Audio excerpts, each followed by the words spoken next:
Nou, we zijn hier bij de buurtvereniging Blauwpoort. En dit is de papiercontainer. Maar jou bent de man van het papier. En ik ben de man van het buurtvereniging. papier. Ja. Al 25 jaar.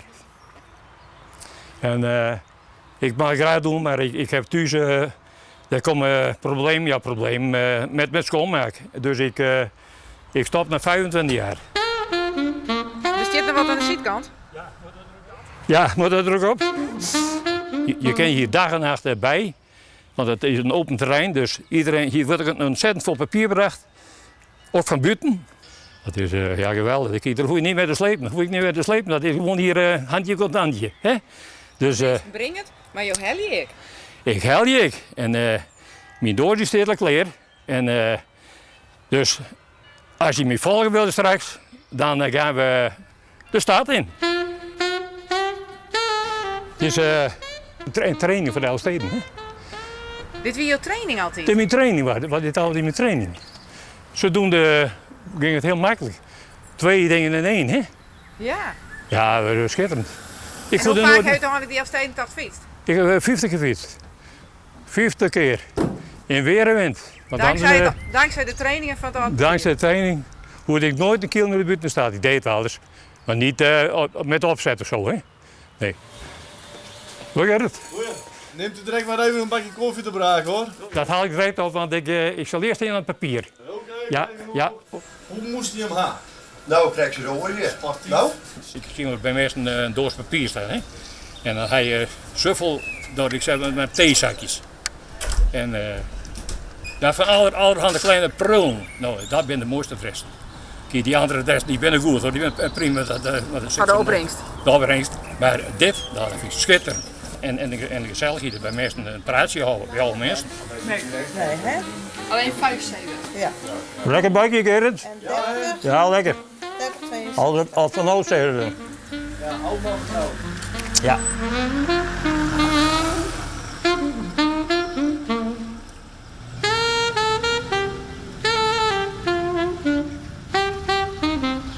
Het is de laatste keer, maar waarom nog krijgt? We hebben nog een zoon van mij die heeft al jaren tegen zijn pa. Doen dit eens of doen dat eens. Ik heb de tuin wel, ik ben zelf tuinman en dan was er soms een band in. Nou, maar het papier ging altijd voor. Ik met 76 en ik wil geen ongelukken maken. Dus ik hou nog op een mooi moment hou ik op. Mijn tiet wordt straks helemaal weer opgevuld. Ik ga meer vissen. Dat is een grote hobby geweest. Het was helemaal weg. Helemaal weg. Maar dat pak ik weer op en dan vang je weer lekkere snoepbeers. En lekker in de pan. En nou, daar geniet ik van. Nou, ja, heerlijk.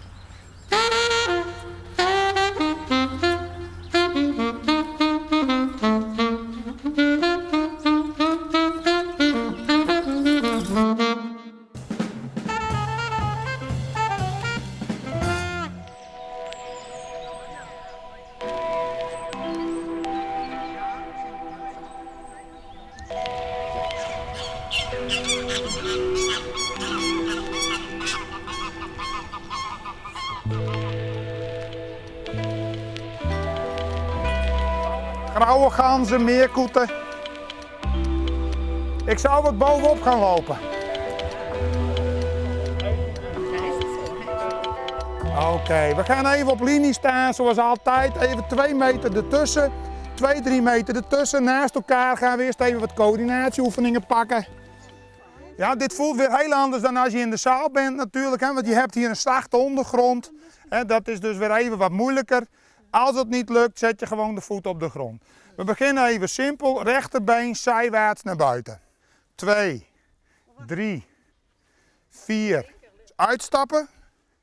En terugdrukken. 1, 2,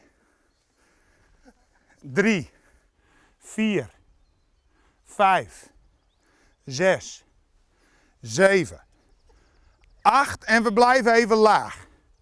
Even statisch aanspannen, er gaat wat verzuren, armen gekruist voor, 8 seconden vasthouden. Arend, hou jij het een beetje in de gaten. 2, 3. Je krijgt geen aanwijzingen, gewoon proberen. Ja, dankjewel.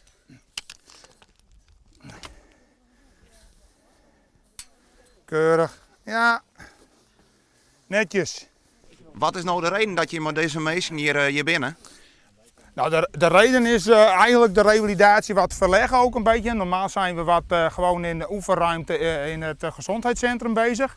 En zo af en toe gaan we gewoon met deze groep ook naar buiten. En dan even niet op de vertrouwde toestellen, maar gewoon eventjes functioneel trainen noem ik het dan. Want dan kom je de dingen tegen. Kijk, hier is de grond zacht. Hier ga je scheef lopen. Hier ervaar je gewoon in het moeras lopen wat dat doet op je gewrichten en op je spieren. En dat is op een andere manier de belasting zoeken. Je kan gewoon meer bereiken in het natuur. Men is hier meer geneigd om de grens te verleggen. In de fitnessruimte ook wel, maar hier gaat het zonder dat ze het weten. Jongens, let even op. Als we straks het water ingaan, wees dan niet constant met jezelf bezig, maar kijk ook even in het water, want het is glashelder water. Het is kraanwater. Boudewijn, had je mijn lippen onder water komen, is te diep, hè? Voel even wat dat water om je heen doet. Het geeft ook wel stevigheid. Je hebt een kolom water om je heen. Nou, niet op het bult. Nee, we gaan nu maar eens op één been staan. Kijk, op één been staan is makkelijker nu dan op het land. Ja, keurig Anneke. Ja.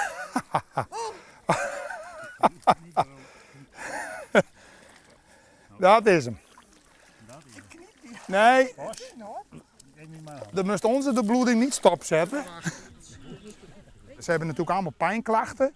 En daar gaat men natuurlijk als individu ook verschillend mee om. Dus wat ik zeg van deze groep is dat hier niet zeurpieten in zitten. Want dat vind ik gewoon lekker. Men heeft pijn, maar men heeft het geaccepteerd.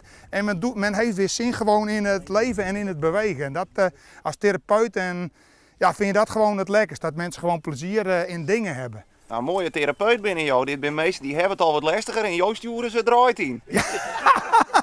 Ja, dan denken ze het is wat crisistijd en dan krijgen ze extra behandelingen. Nee. Heb je dit op school al leerd? Ja, nou, ja, nee, op school, nee, niet op school geleerd. Ja, nu zit een loopje weer. Ja. Hoe ging het niet eens in het water? Nou, het ging wel goed, hè? Doorzitten, wij zetten door.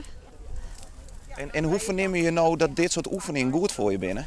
Nou, ik kon bijna niets meer en door begeleiding en gewoon doorzetten is het gewoon gelukt. Maar het is ook de groep, hè, dat motiveren van elkaar. We hebben allemaal wat en als we er doorheen zitten, dan beuren wij elkaar gewoon op. Dus het is een groepsmentaliteit. Maar deze man die vregen nog alles wat van je. Ze sturen jou je samen het draait in. Denk je ook wel eens van ja hallo, je begint het aan? Nee, nooit. Doorgaan. Nooit. Altijd doorgaan.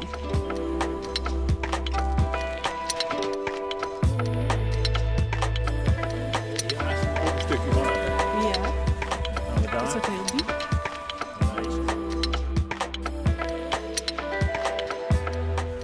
Wat wordt het volgende gekke uitstapje? Ik denk dat we dit jaar het wat op gaan en dan met een bootje en dan gaan we de zandplaten op en dan laten we daar al het leven zien en ook de stilte en de vrijheid en dat wordt het volgende uitje. Alleen dan hoop ik dat we natuurlijk 25 graden hè. Dan kunnen we lekker even het water banjeren. En binnen zou je er haast uitrevalideerd? Nou, dan gaan ze op contributie vaak door, hè, want ze willen niet meer stoppen, dus dat is geen probleem. We gaan lekker door met deze mensen en zolang we er allemaal lol in hebben, dan gaan we gewoon door.